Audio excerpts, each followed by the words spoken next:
एक बार गौतम बुद्ध अपने शिष्यों के साथ एक नदी के किनारे से गुजर रहे थे। शाम का समय था। डूबता सूरज अपनी लालिमा से वातावरण को आकर्षित बना रहा था। बुद्ध ने देखा कि नदी के किनारे कुछ छोटे छोटे बच्चे गीली मिट्टी से छोटे छोटे घर बना रहे थे। बच्चे इतने खुश थे कि सब कुछ मिल गया हो, अब उन्हें किसी भी चीज की आवश्यकता नहीं है। वो अपने घर को बनाने के काम में पूरी तरह से व्यस्त थे। ये देखकर बुद्ध और उनके शिष्य खड़े होकर बच्चों के खेल को देखने लगे। तभी एक बच्चे का पैर दूसरे बच्चे के पैर के घर पर लग गया और उसका मिट्टी का घर बिगड़ गया। इस पर वह दूसरा बच्चा चिल्लाया, तूने ये क्या कर दिया? तुमको पता है मैंने इसे कितनी मेहनत से बनाया था।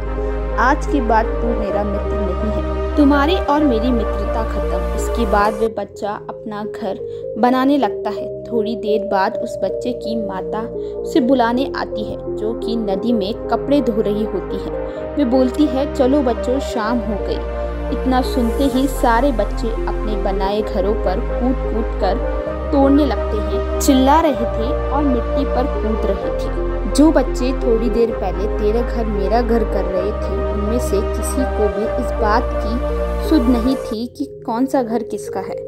थोड़ी देर में उछल कूद करने के बाद वे बच्चे एक दूसरे के कंधे पर हाथ रखकर हंसी मजाक करते हुए वहां से चले गए। लेकिन जब उन बच्चों ने ये माना कि ये घर उनका है, तब उनके बीच में लड़ाई भी हो रही थी, मित्रता भी दूर हो गई थी।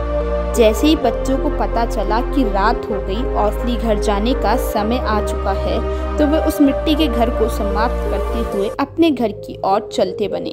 कूद कूद के घर तोड़े। गुरु और उनके शिष्य बड़े ध्यान से देख रहे थे, लेकिन जाते हुए बच्चों को देखकर बुद्ध मुस्कुराने लगे। तो शिष्य ने बुद्ध को मुस्कुराने का कारण पूछा। ठीक इसी प्रकार हमारा जीवन भी होता है। इंसान को ये स्पष्ट है कि हमें आज नहीं तो कल हमारे असली घर जाना ही है। तब से उस इंसान का सारा मोह समाप्त हो जाता है। जैसे उन बच्चों को मालूम हो गया था कि अब हमें हमारी दुनिया में जाना है, जैसा कि उन बच्चों को महसूस हो गया था और उनसे मुक्त हो गए। बुद्ध ने आगे कहा कि हमें संसार से मुक्ति कैसे मिलती है, जबकि तुम्हें मुक्त होने की जरूरत नहीं है। तुम पहले से ही मुक्त हो।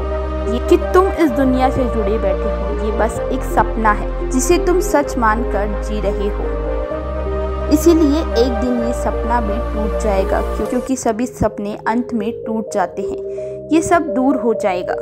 अपने उन मिट्टी के घरों को तोड़ दिया तो उन्हें पता चला कि उनका असली घर कहीं और है। जब वो बच्चे उस मिट्टी के घर को बना रहे थे, तब तक उन्होंने उस मिट्टी के घर से दिल जोड़ लिया था। लेकिन जब उनका वहां से जाने का समय हुआ, तो उनके अंदर से वह डर खत्म हो गया और वे बच्चे कूद कूद के उस घर को तोड़कर अपने आप चले गए। और वो ये भूल गए थे कि हमने ये घर कितनी मेहनत से बनाया है। तुम भी इसी प्रकार जीवन को जीने से डर रहे हो, चिंता में हो। तुम हर चीज से जुड़ाव महसूस करते हो और ये सब एक सपना है जिसमें तुम जी रहे हो। ये सपना कभी भी दूर हो सकता है। जिन लोगों को तुम अपना मानती हो वो तुम्हारे नहीं है। ये बात तुम्हें माननी होगी। बुद्ध ने थोड़ा गंभीर होकर कहा, ये जीवन एक सपना है, लेकिन साथ ही साथ इसे सत्य को जानने का अवसर भी यही है। ये अब आपके ऊपर है कि हाथ आए अवसर को चिंता या तनाव में बिताते हो या फिर एक खुशी के साथ जिए जाते हो।